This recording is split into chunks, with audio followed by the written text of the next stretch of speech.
Good morning.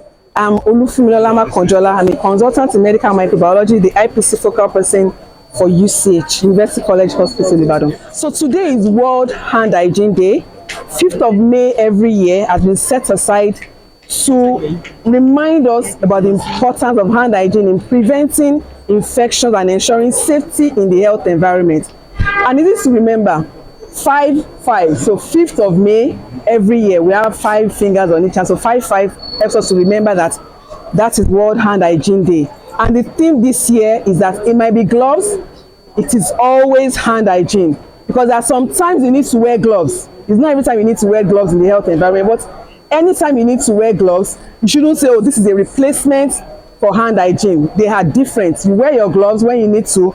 Hand hygiene has 5 moments that you need to perform it in the healthcare environment. And when we say hand hygiene, what do we mean?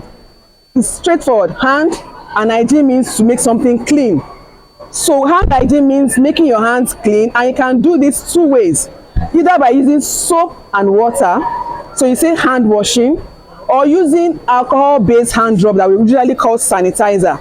We have demonstrated the 2. So when you are doing hand hygiene with soap and water, means you have soap and water available and your hands are visibly dirty.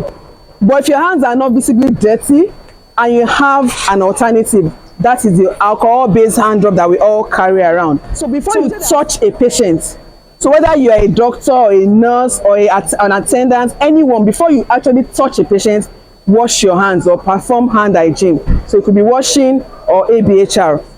Before you perform an aseptic procedure, the second moment, so moment 2, before you perform a clean or aseptic procedure, you wash your hands. After exposure to risk, body fluid exposure or risk, you wash your hands. So you just empty the bedpan, you wash your hands.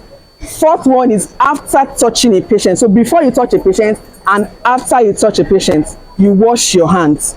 Touching patient's surroundings, because sometimes you go to the patient's bedside, you don't touch the patient. Maybe you pick their case notes or you check something in their bedside without touching the patient. Also, when you are wearing gloves, before you wear the gloves, perform hand hygiene, because usually before you wear your gloves, that means you want to perform an aseptic procedure. So that's a moment.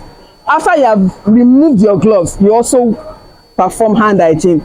You should not wear gloves and now use sanitizer to clean your hand. No. Remove the gloves, wash your hands. If you need to wear it again, then you wear. Thank you.